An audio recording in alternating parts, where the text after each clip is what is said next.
샤프가 삼성에 밀릴 수밖에 없었던 이유는 이데일리 방성훈 기자. 일본 전자업체 샤프가 2000년대 이후 삼성과의 경쟁에서 밀리게 된 이유는 비용 절감 기술 유출 방지 경쟁사 동향 확인 직원 처우 등에서 부족했기 때문이라는 진단이 나왔다.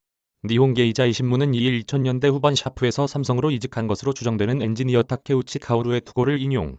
다양한 측면에서 샤프가 삼성에 뒤처질 수밖에 없는 이유를 살폈다. 이직 후 삼성에서 수석 엔지니어로 일했다고 자신을 소개한 타케우치는 삼성이 왜 강한 것인지 직접 들어가서 봐야 알 것 같다는 생각에 이직했었다며, 삼성은 기술에 대한 관심이 훨씬 더 높았고 중요하게 여겼다. 기술자에 대한 처우도 일본 기업과는 하늘과 땅 차이였다고 회상했다. 삼성, 철저한 내부 보안, 경쟁사 동향 상시, 파악. 타케우치는 삼성에 첫 발을 내디딘 뒤 가장 놀랐던 점은 철저한 보안이라고 설명했다. 모든 컴퓨터를 사회로 가져갈 수 없을 뿐더러 종이 한 장에도 금속 파편이 들어있어 복사기가 해당 금속을 감지하지 못하면 복사조차 할 수 없었다고 했다. 같은 이유로 서류를 회사 밖으로 들고 나가려고 시도하면 센서가 금속을 감지해 경보기가 울리도록 돼 있었다고 덧붙였다. 또한 직원들의 스마트폰에는 전용 애플리케이션을 설치해 카메라가 작동하지 않도록 했고, 서류를 방치하는 경우 경고를 받았다고 설명했다. 이는 보안 담당 직원들에 의해 수시로 점검이 이루어졌다고도 했다.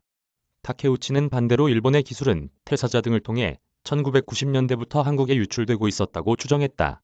삼성과 샤프는 가메야마 공장이 지어지기 전부터 기술 교류를 하고 있었는데, 타케우치가 샤프에 재직하던 시절 삼성에 출장을 가면 회사 상사가 현장에서 삼성 직원들에게 다양한 지도를 하고 있는 것을 목격했다는 것이다. 또한 일본 유수 기업 출신 기술자들도 삼성에서 자주 볼 수 있었다고 했다. 타케우치는 라이벌 동향을 잘 살피고 있는 것도 삼성의 강점으로 꼽았다. 샤프가 근거도 없이 세계 제일이라고 주장했던 것과는 달리 삼성은 경쟁사들을 철저하게 리서치하고 있었다는 것이다. 그는 최대 라이벌 업체는 물론 LG였고 대만 이노락스나 AUO 등이 리스트에 포함돼 있었지만 일본 기업은 한 곳도 없었다고 전했다. 원가 낮추고 채용, R&D 등에 아낌없어. 샤프의 액정 패널이 삼성 제품에 밀리게 된 주요 원인 중 하나로 높은 원가가 꼽혔다. 편광판, 회로 재료 등의 조달비엔 큰 차이가 없었지만 재료비 등 변동비가 $10가량 샤프가 더 높았고, 인건비 및 설비 관련 비용 등 고정비는 무려 2배 가까이 높았다는 지적이다.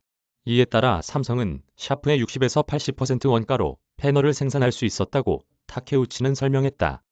타케우치는 당시 샤프의 한 간부가 자사 액정 패널이 세계에서 가장 경쟁력이 있다고 언급한 것을 떠올리며, 이는 완전한 망상이었으며 샤프 패널은 생산 비용이 높아서 수익이 나오지 않았던 것이었다고 꼬집었다.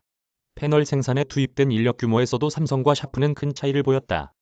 타케우치는 삼성 디스플레이 직원만 25,000명 이상인데 반해 샤프는 전국 모든 공장 직원을 합해도 5,500명 수준에 불과하다고 꼬집었다. 다만 삼성 공장 근로자들이 대부분 20대 여성으로 인건비 절감을 위한 인상이 강했다고 했다. 타케우치는 또 삼성은 연구개발에만 2,000명 가까이 투입했으며 현장, 선행개발, 연구소 등에서 각각 1년 후, 2년 후의 테마를 쫓고 있었다고 했다.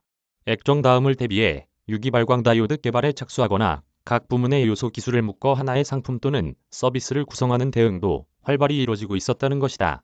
성과주의, 직원 복지, 적극 해외 인재 유치 등 경쟁력.